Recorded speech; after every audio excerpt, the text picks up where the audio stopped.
Sometimes I get some comments on my videos that are like, I loved this. I felt like I was just sitting in my room talking to my best friend. And that's exactly what I need today. I am in such desperate need of some BFF time. I just missed you and I really need to talk. Before I start to chat your little ears off though, I would like to direct your attention over to my description box. I will be leaving a lot of really helpful links with resources, providing you with information all about the Black Lives Matter movement, what is currently going on in the Middle East, and it is also Pride Month, so each one of those links have a lot of really great resources if you need to educate yourself.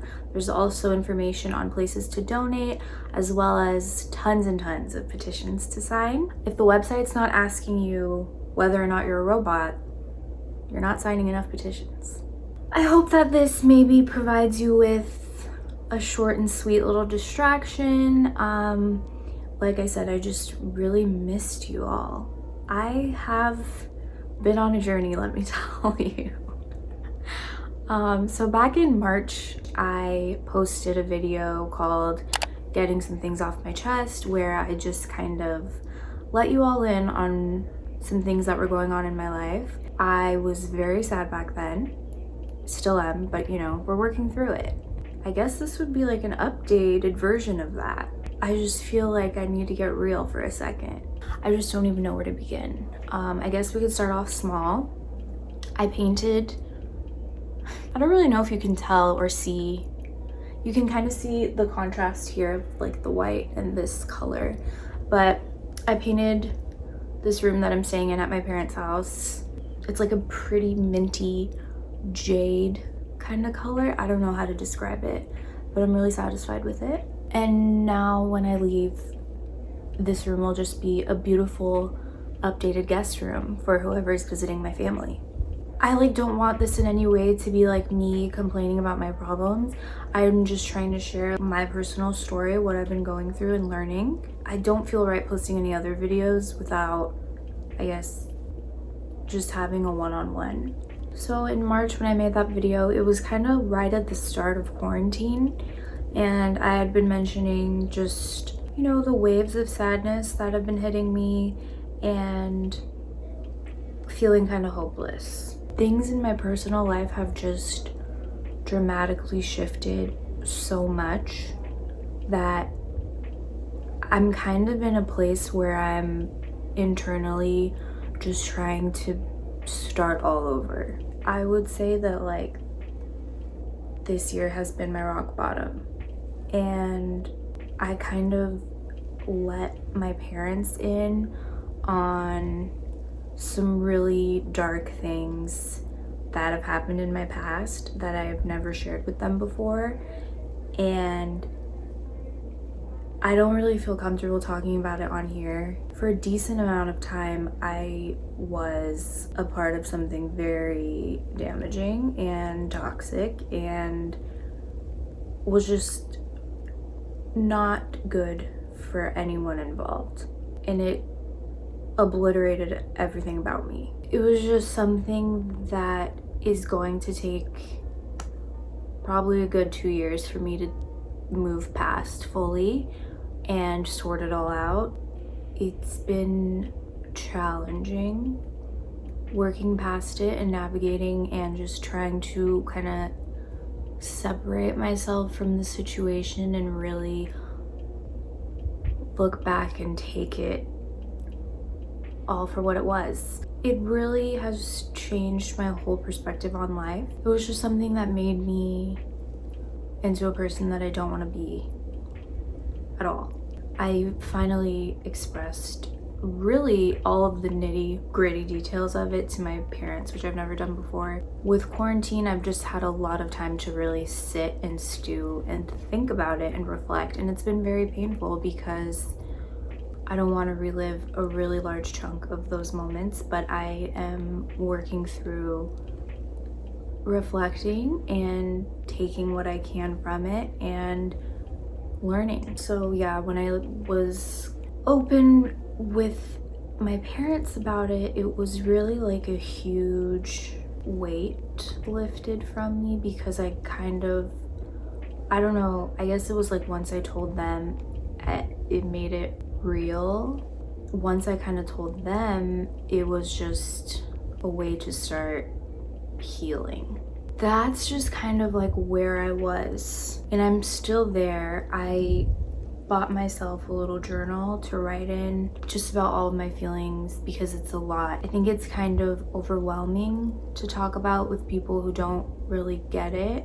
I'm just trying to be better and build myself back up again. Really put a lot of strain on a lot of my friendships, put a lot of strain on me. It was just like my mental health was very affected, obviously. My self-esteem is just in the toilet because of it, like as a whole, as a result of it. So just working on rebuilding and healing. I'm still processing, dealing with all of the feels. I will be doing that for a very long time in the future. But then George Floyd was murdered. The protests started happening, and I just was learning so many new things that I would have never known about how corrupt everything is and how twisted.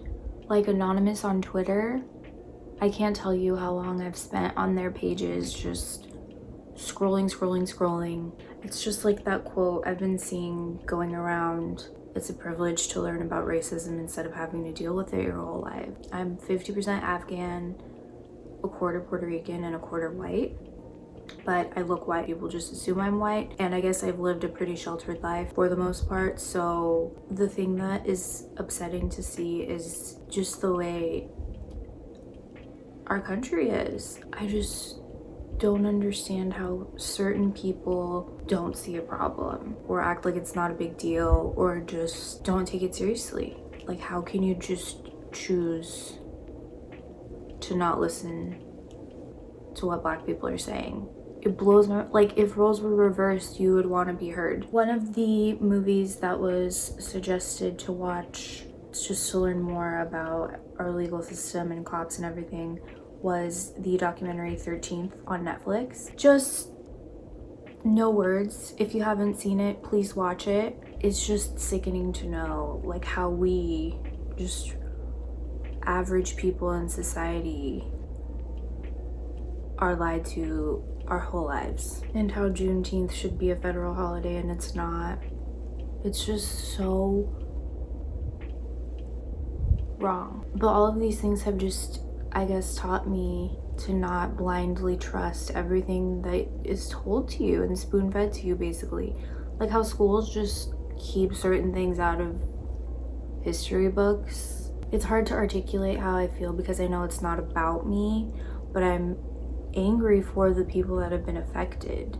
For example, another documentary I watched on Netflix, it's called Time, the Khalif Browder story. That documentary ripped me a new one. If you haven't seen it, be prepared to bawl your eyes out. It's so messed up the way the system works. He went through so much, and he didn't even commit a crime. And that's pretty much all I've been doing. I have just been navigating through my own personal feelings of my past and also trying to become more aware of issues happening in the country and around the world. All of my friends are in California, so I'm just out here with my family, and yeah, I'm just trying to figure myself out, figure out what I like again and who I am as a person. Yeah, that's about, it as far as me. I've also just been reevaluating. What do I want my life to be? Where do I want my life to go? And you can't make a plan because 99% of the time, plans don't work out the way you think they will. I'm just trying to figure it out. I also think that I'm gonna start switching up my channel a little bit. Like, I've always been super into true crime. I know I've mentioned Bailey Sarian like 100 times on my channel already, but people like her and Kendall Rae, I could spend hours watching them. I'm the type of person, honestly, where true crime stories just fascinate me. And I think it's also just important to spread awareness, because not only was I a late bloomer, but I was very naive in general with everything. So that just leaves you susceptible to getting really hurt in a lot of different ways. And I feel like talking about certain situations or things really spreads the word, opens up your eyes a little bit. So I think I might start dabbling in a few true crime videos. But if you sat through this, I just want to say thank you, and I hope you're doing well. I'll see you in the next video. Who knows what it'll be? Could be a true crime, could be ASMR, could be anything, really. Don't forget to check out the links in my description box and sign petitions. I love you so much. I'll see you next time. Thank you for hearing me ramble. Bye.